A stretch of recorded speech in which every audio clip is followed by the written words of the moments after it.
Hi everyone, welcome back. If you haven't heard already, I started a 30-day organizing challenge about 30 days ago, so I'm almost done. Yeah. Oh, where do I begin? Let's just start off with this. I know there's better ways of organizing your kitchen, and this is just what works for me, and it was really hard to do for me, so I hope this helps you in some way or another. I really suck at organizing, I really do. It just doesn't come natural to me. So now that that's out of the way, I'm gonna be sharing a few tips that have helped me keep my kitchen clean. So if you wanna hear those, stay tuned till the end of the video. If you are new to my channel and you aren't subscribed and you love my videos, don't forget to subscribe. Okay then, I'm gonna start from one end of my kitchen and work my way all the way around. Let's do this.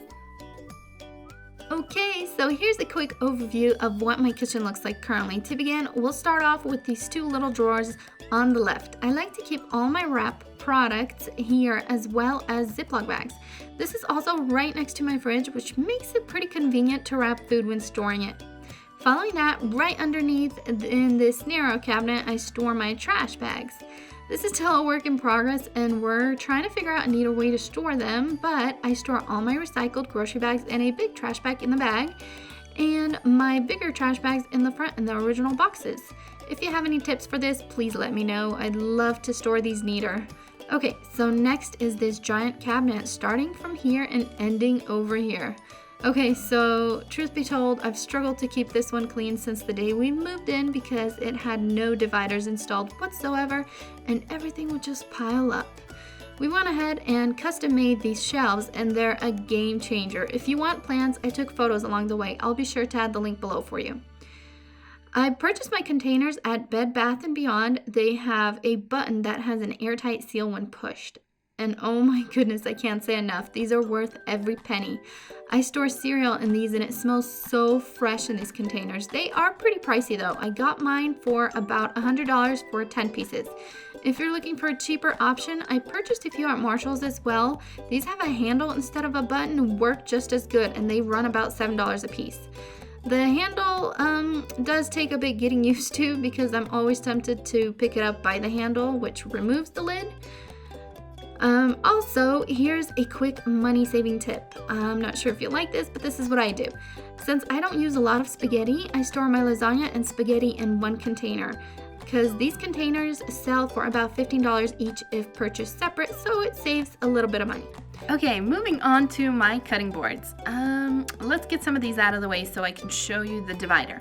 I got this one at Bed Bath & Beyond. It was only about $7 and stores all of my cutting boards and cookie sheets.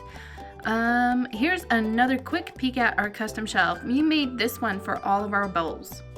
Okay, moving on to the very end of this shelf, I store all of my lids in this little corner. I purchased this lid divider at Marshall's. It was around $6. It's very solid metal and has these rounded indents for your lid handles to go into, which is super convenient. I'm still planning on getting another one to store all of my smaller lids. I didn't realize I had so many.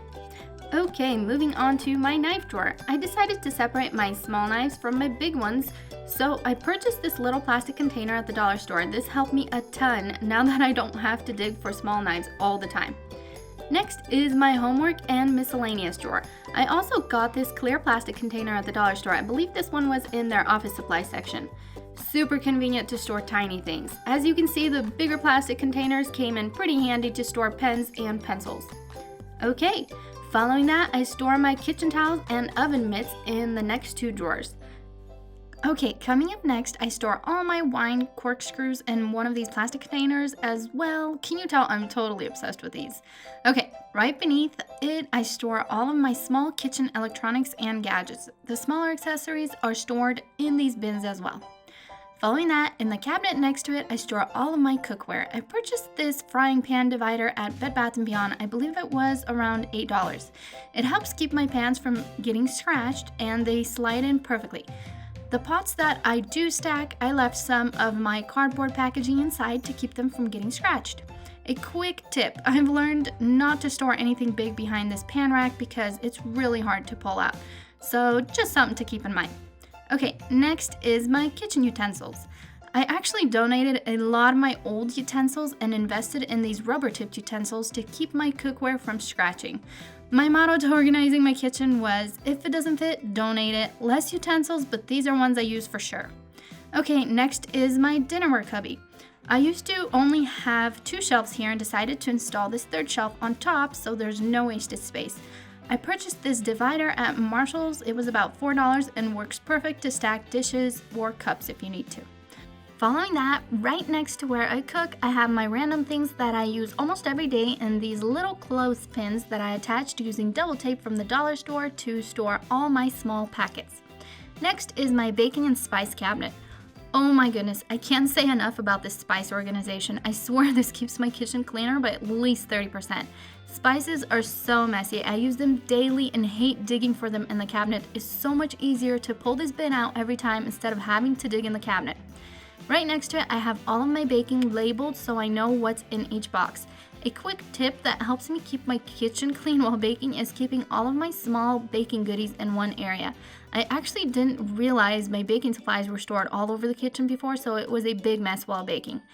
Above this, I have all of my lids that used to make up for the majority of my miscellaneous drawer, and all of my glassware that I don't use as often in the back, and my Tupperware. I have my oil and salt right on the counter since I use it daily, and store my canned foods in the Lazy Susan. I'm loving this idea so far. Okay, next is my medicine cabinet. I have everything for cold and flu on one shelf, my vitamins in the next, and I keep all the loose medicine in this little plastic divider that I got from the dollar store. All of my miscellaneous stuff is on top. I keep my silverware on an open shelf in this neat little organizer. I'll attach a link for the DIY if you'd like one. And last but not least is my snack and tea cubby. I keep my tea at the bottom since we drink tea often. I keep my snacks on the 2nd shelf, and the least used stuff is on top. I use a plastic bin to store all my small snacks, which helps keep them cleaner, and that's it. Okay, so first of all, before I jump into the 3 big tips that I feel like help my kitchen stay clean longer, there's 2 things that I really went by or kept in mind while organizing. I guess you could say these were my mottos. Number 1 was, if it doesn't fit, donate it. Because if you have like multiple utensils that pretty much do the same thing and you have like 5 of the same spatulas, just stick to leaving maybe 2. That's kind of what I did because I had a whole pile of them. Number 2 was making a home for every piece of accessory or utensil or whatever you have in your kitchen. So when you wash the dishes and you're putting them away, you know exactly where it goes. Not the approximate drawer, but in the drawer have actual bins for each and every specific utensil. The 3 tips I feel like help me keep my kitchen clean is, number 1, the spices. The fact that I have them in the bin instead of digging through the cabinet looking for the spices. I love pulling out the bin instead of digging through the cabinet. It helps so much because I feel like I use my spices quite often. So yeah. Number 2 would be my baking. I don't bake very often, but when I do, I feel like I'm all over the kitchen running around trying to grab honey on one side, cocoa powder on the other side. So having it all in one area and then having them in the bins, and having the bins is like a big deal for me because I could just put it right back in the drawer when I'm done using it instead of making a mess in each drawer or cabinet. Number 3, for me, this was huge because I had no dividers and a lot of missing shelves. So number 3 would have to be dividers. Definitely help a lot. So Marshall's, Bed Bath & Beyond, I'm pretty sure TJ Maxx has them, like little dividers that help divide your cabinets for cups, and instead of having them all piled up on top of one another. Yeah, that's it for this video. I hope you found this helpful. If you did and you liked it, give me a thumbs up. I will be sharing more next week about organizing the rest of my house. So stay tuned for that. I'll see you all next week. Bye.